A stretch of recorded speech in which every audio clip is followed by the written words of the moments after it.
Hey y'all, Katie here with MOMnation, and welcome to another episode of Our Love Story. We know being in a relationship is hard, so Dyanna Eisel, certified couples counselor, and I talk through different tips and tricks to help you navigate your relationship and get through everyday life. While you're here on your favorite podcast platform, please subscribe to our channel.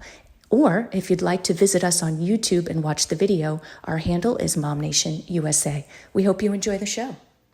Good morning, everybody, and welcome back to our Love Story Q&A with a couples counselor. Hello, my favorite couples counselor, Dyanna Eisel. Good morning. How are you? I'm doing amazing. How are you doing today? I'm great. Thank you. Good. Couples counseling show Friday is always a good day, right? Always a good day. Absolutely. Look forward to it. Awesome. Well, let's dive right in because I know that this is a huge topic for probably nearly everybody on the planet. Let's talk about sex, my friend. I know that this is probably a big topic for you too in your sessions with your couples, and it's probably all over the board, right? Absolutely. Intimacy is a very uncomfy subject that's really hard to bring up in relationships, let alone, with a stranger in couples counseling. So it's definitely an important one to dive into. And do you feel like in this, I'm sure everyone's different and it's at varying degrees, but do you feel like this is a pretty big deal for most couples? Do most couples struggle with this, or one party perhaps struggles with it, that kind of thing? Absolutely. It comes up almost all the time in some way, shape, or form. And sometimes it's presenting as like the only issue that they're having is physical intimacy. But once we start digging in and diving in a little bit, we know that that typically isn't the case, that it comes from somewhere else.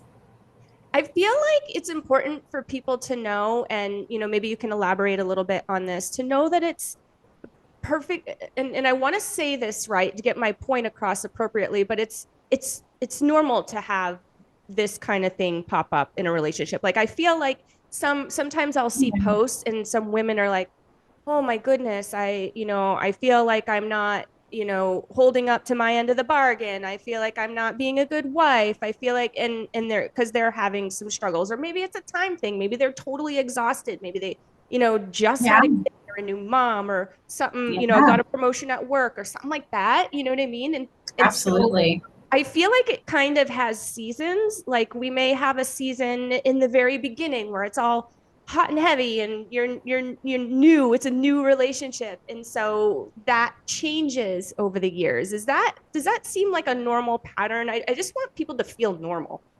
Oh, totally. And I mean, there isn't like, there's no normal here, right? Like it's so subjective. It's just like, is it typical or is it not? And the only one that can define that is you. You and your partner are the only ones that can determine like what is typical for us. What are our expectations? Have those expectations been made clear, right? We know that unset expectations get us into some trouble, but it's totally typical for, you go through seasons of intimacy in the relationship. And there, like I said previously, it's generally rooted in something else. So it could be seasonal because of life adjustments, but it could also be seasonal due to like what's going on in the dynamics of the relationship. Can you illustrate some examples to help us further sort of understand what you mean a little bit, like think like life examples maybe? Yeah. So sometimes if I have a couple that, comes to couples counseling and they say like, our relationship is great. We have respect for each other. Everything is just like golden. We're good at co-parenting, this and that, but we're just not having sex as often as we would want. Sex is very awkward. We don't like talking about it, but that's our only issue is just like the physical intimacy. And, they look at me sideways when I say like, well, all roads lead back to emotional intimacy. All roads lead back to emotional intimacy. So whether you're conscious of it or not, there is generally something underlying there that's not getting met, like a need that's not getting met emotionally. Now, that is to say, as like a disclaimer, like we have to rule out any biological reasons, right? So fluctuating hormones. As we age, our sex drives tend to fluctuate and sometimes go down after a certain point. And so like we want to rule out like the biology part of it. And if we're finding that like, nope, I've had blood work done, my hormones are leveled, like everything is good, it's just like the emotional part, or just like the actually like being intentional with it part. So all roads lead back to emotional intimacy. So that's when we start digging into like, tell me what your conflict resolution looks like. Tell me what your communication looks like. Tell me what your expectations, your boundaries are in the relationship. Tell me like what the implicit and explicit rules of the relationship are. Like, tell me about all of those things. And again, they look at me like, we're fine. Like all of those things are fine.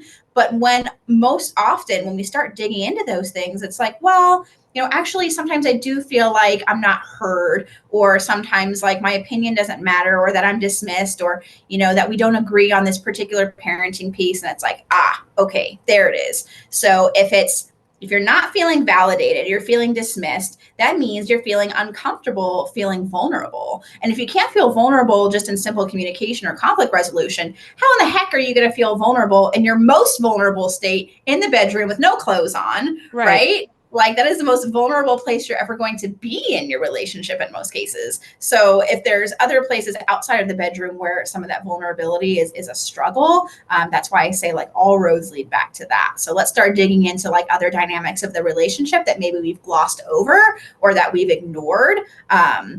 That's leading to that decrease in physical intimacy. The emotional intimacy is the part that's required first, right? So we've ruled out the biology. We've ruled out like, let's look at conflict resolution and communication. Like, let's talk about like attachment. We've talked about that before, right? Like, let's talk about how our conflict resolution is affected by our own attachment styles and things like that. Let's talk about, how we validate each other, how we see each other, how we meet each other, and are intentional with our time together. Do we feel like we get enough self-care on our own? Because you can't pour from an empty cup, right? So all those rows lead back to the emotional intimacy part of it. And if there's something missing there, then the physical intimacy is often going to be a struggle.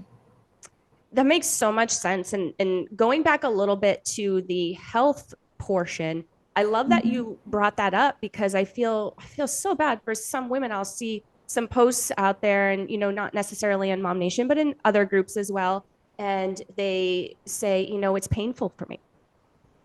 Things have changed after I had my baby. Now things, my body's a bit different, and I have pain. So I can only imagine how excruciating that could possibly be, and how distracting that could possibly be to have pain during those times. And that I'm seeing out there quite a bit. Do you see that a bit too? Yeah, sure. I mean, when that happens, like it's really unfortunate, and it's an adjustment that has to be made in the relationship. Again, expectations have to be recalibrated. And it's sort of a grief, right? Like it's sort of a grieving of like, my body doesn't feel the same as it once did, and it's affecting our intimacy. So now we have to find some other ways to focus, like, performing like sensate focusing on our bodies and things like that in different ways so that we can feel physically intimate. If there's no other alternative, if there's no solve to whatever ailment is going on that's causing the pain, right? And I feel like it's not the same, but closely related to, we often don't feel super comfortable with our bodies, especially after we have a baby. And that's not everybody. And I feel wholeheartly like all women should embrace and love what their bodies have done and what they're capable of. Like all of every stretch mark, every dimple, all of those things are just like, they're memories of what your body did and brought life into this world. And it's beautiful, right? But sometimes it's hard to see the beauty in those things because it doesn't look the same. And so we're grieving our old body, trying to accept our new body, and feeling like, where's that comfort level with letting my partner see, my body in this state? And now only not only is my body like different in that way, but it's no longer used as just like a sexual vehicle in our relationship romantically. Like, if you're choosing to breastfeed, like now it serves an additional purpose, like feeding your child, right? Which is natural and that's beautiful too. But it can lead to, okay, are you looking at me the same now? Like, are these parts of my body still attractive to you because now they're being used for something else? You know what I mean?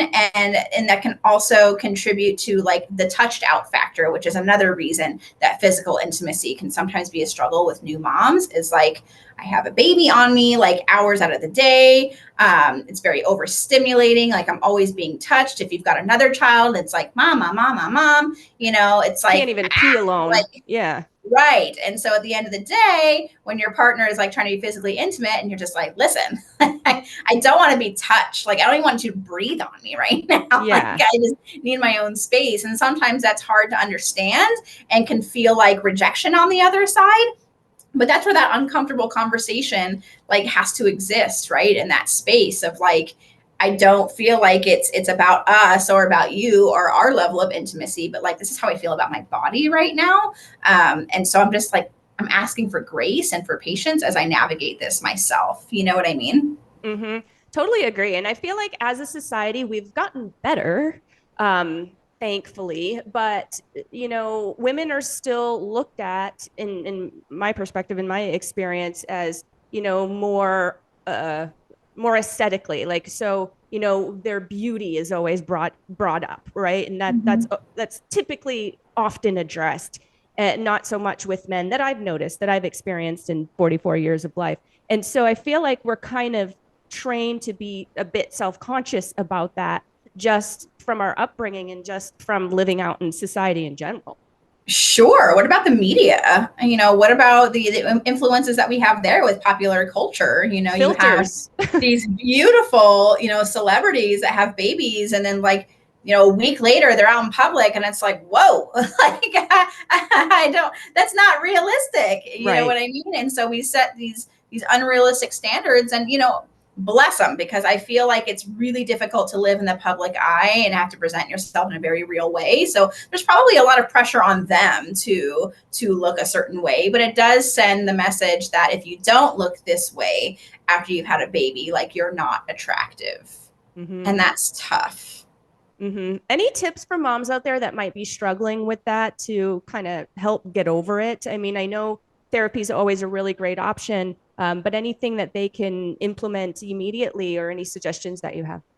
Yeah, body acceptance. And I know it's easier said than done, but like be grateful for like what your body has done, right? And what Mm-hmm. it does for you, right? And being really aware of any maladaptive behaviors you create with food, right? Because that's usually what we go for when we're not happy with the way our body looks, is we sometimes have poor relationships with food. So being really cognizant of that and recognizing if you're seeing something like that happen, but giving yourself some grace. You know what I mean? Like, we're always comparing ourselves to other people, other celebrities, people on social media, influencers, all of that.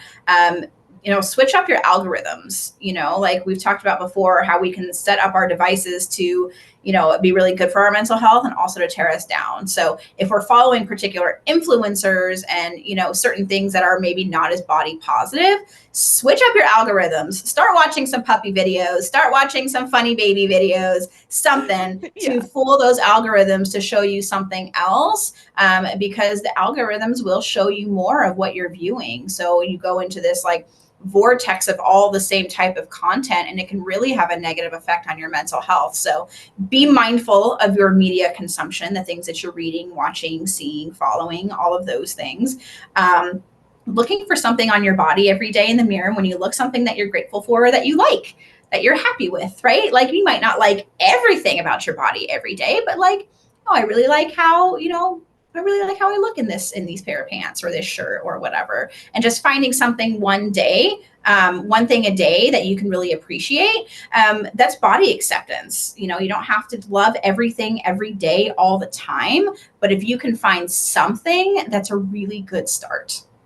I totally agree. And it's not like we're not in a race against other people. And I feel like we Yeah. often will kind of compare ourselves, like you said, to others and influencers and celebrities. They got all the filters, they got all the personal trainers, right? Oh yeah, They have cooks that make them food. Like, come on, let's face it, it's a way different world than what most of us live. absolutely. And so I feel like if you just if it's something that you are working on and you're making improvements, or perhaps it's, weight loss after baby is happening or whatever, and if you are 1% or a half a percent better today than you were yesterday, or better this week than you were last week, like I feel like that's where the real value is. And, put your attention there. It's really not about other people. Yeah, absolutely. I agree with that. And how you feel about yourself, right? If we're focusing more about how I feel like I have more energy, like I feel good, rather than focusing on like the what you're seeing in the mirror. I feel like that's a much healthier approach. And it's also so much more body positive, right? Because sometimes we get really distorted messages from the media of like, you should be doing this, or you should be losing weight, you should be doing these things to avoid looking like this. You Mm, know what I mean? And so then people who have a certain body type are seen as like the outlier of like, oh, you don't want to do that, you don't want to look like that. You know right. what I mean? And it feels very shameful, right? So like if we're not focusing on like I want to look a certain way, it's like maybe I want to feel a certain way. I want to run a 5K or a 10K, or I want to be able to, run on the treadmill for 15 minutes straight, or I want to be able to lift this much weight. And like those sorts of goals or benchmarks are so much healthier for us than focusing on a particular number on a scale, Yeah. because it's not the most body positive way to go about feeling healthy and feeling like satisfied with the way our bodies are, because everyone's body is different. And Mm-hmm. if we're chasing a very singular number on a scale or a size in pants or whatever, it feels almost like if I don't get there, I feel a lot of shame, And right? that's a setback. It's a setback. And if you're focusing on being healthy, or like I said, lifting heavier or running, we all know muscle weighs more than fat, right? Right. So if you're just focusing on being strong and feeling good and having energy and endurance and all of those things, that number doesn't even matter, Mm-hmm. because you feel strong and you feel good.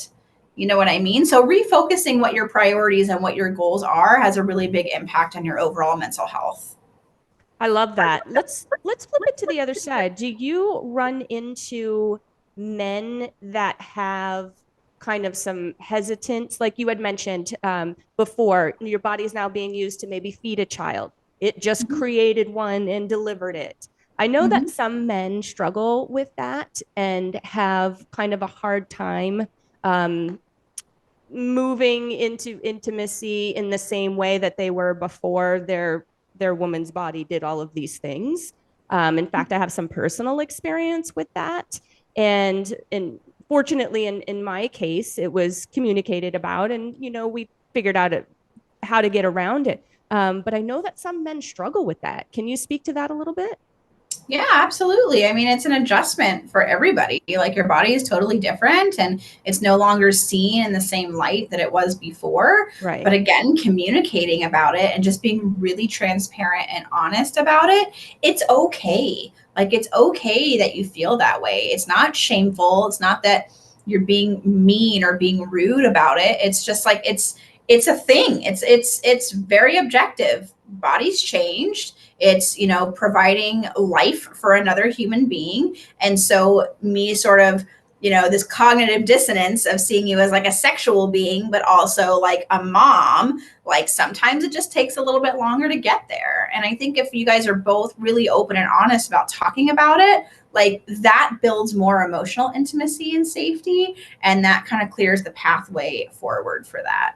um, It also comes to mind too of any distorted thoughts that might be present with him in terms of his own experiences with like past experiences with partners or even with a parent, and how, you know, women are highly sexualized in our society, as we know. And so there might be something else there too to explore about how he envisions or visualizes what a woman's body should look like and what he's consuming, right? So just being really transparent, which is hard because it feels embarrassing sometimes, but just being really transparent and honest about where you're at is going to be like the best path forward to rebuilding that intimacy, in all kinds of different ways, because that builds trust too, that you feel comfortable enough to come to me, even though you know I'm not going to love that information. Like, we're still able to talk about it and come to a resolution. I love that you brought that up because as a couple, I feel like you should be able to talk about anything, right? And give your partner that grace and give them that understanding. You may not agree with it, right? But at least give them that floor to come to you and to have those discussions, because the alternative is that it's this underlying thing that, and we know what happens with underlying things that don't get brought to the surface, that don't get dealt with, they become big things. And they build a lot of resentment. Yeah. Yeah. So I love that you said that. One last question that I have is, I've heard things like it's healthy to do it once a week, or, most people do it X amount of times a month. Is there really anything to that? Like, I personally feel like everybody has different wants, needs, goals, and it's not really general. But that sort of routine can be hard to live up to if that's in your mind, if that's your belief system.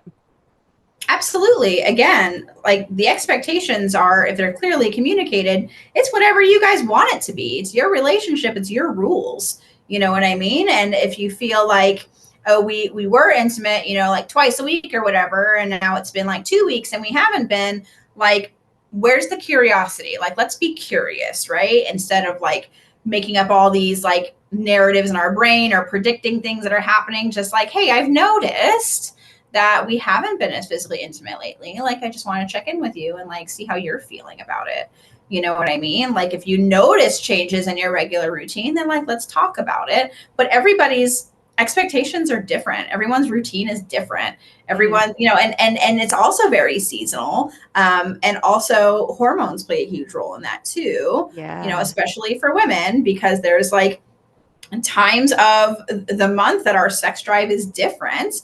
And then if you have, you know, whatever your comfortability is about, you know, having sex while you're on your period, that's almost like a whole week if you're not comfortable with that. So that's a whole week right there. Exactly. And then the week before that, when you're feeling crappy and you're not feeling like your best self and maybe a little more emotional than usual, and, you know, it sounds cliche, but they're hormone fluctuations and they have an effect on our mood. Right. So like, there's 2 weeks out of the month right there that you might just not be feeling it. You know what I mean? But at the end of the day, if you guys are communicating about it, like, everyone should be on the same page and be curious if there's any changes coming up.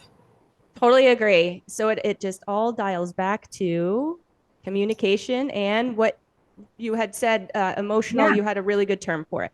Yeah, emotional intimacy, right? And emotional safety. Like, I have to trust that you're going to come to me with some information, even if you feel like it's going to make me uncomfortable. Like, I got to trust that you're going to come to me, but you also have to be able to trust that I'm not going to become overly reactive, right? Like, we teach each other things all the time when we communicate, and laying out that groundwork for trust is expecting that if I come to you with something negative, that you're not going to like pop off or get overly reactive or whatever, because now what have I learned? I've learned that I do not want to come to you with uncomfortable information. Yeah. And so I'm likely going to keep it to myself, and then it's going to come to a head later, and then you're not going to trust me.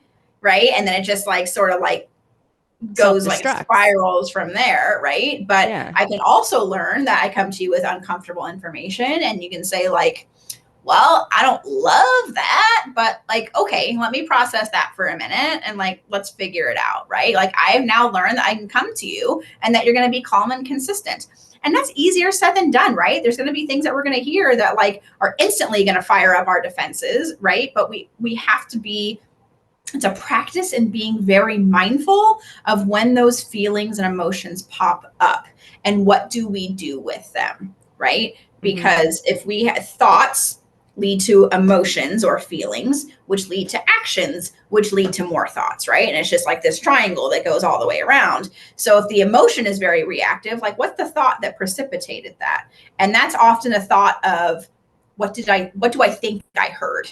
Right? Like what do I think that I heard? And now I feel some sort of way about that. So now I'm going to react, right? So if we can backpedal from the emotional reactivity and think about, okay, what exactly did I hear? And if I'm not sure, I'm going to ask.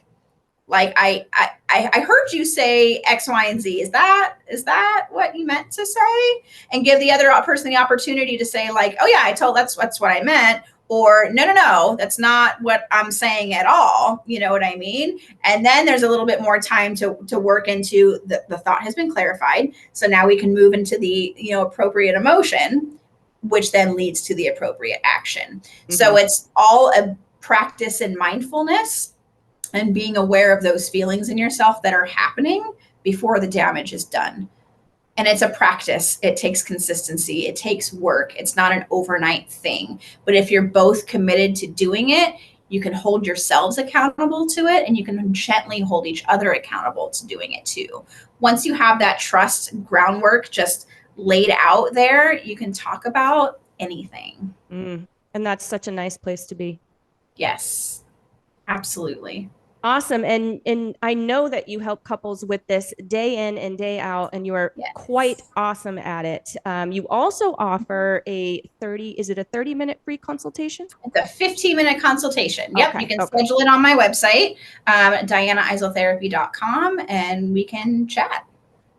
Awesome. So everybody, please check out Dyanna's website, connect with her. She's absolutely amazing. Also, if you want to check out any of our past episodes, we've been doing this for almost 2 years, Dyanna. Wild. Every month we have so many topics and you have so much great advice. So hop on over to our YouTube channel. It is at MOMnation USA. That is our handle. Scroll down just a little way and you will see the Our Love Story playlist. It's in red, so it should pop right out at you. And then if you are more of the podcast type, you prefer to listen versus watch, then hop over to your favorite podcast platform, do a quick search for MOMnation Talk Radio, and there you can get the notifications, download, like, subscribe, all the things, and you will not miss an episode with Dyanna and I if you do that. So thank you so much for being with us again this month. Thank you. Happy Thanksgiving, everybody. Yes, happy Thanksgiving. Bye. Bye.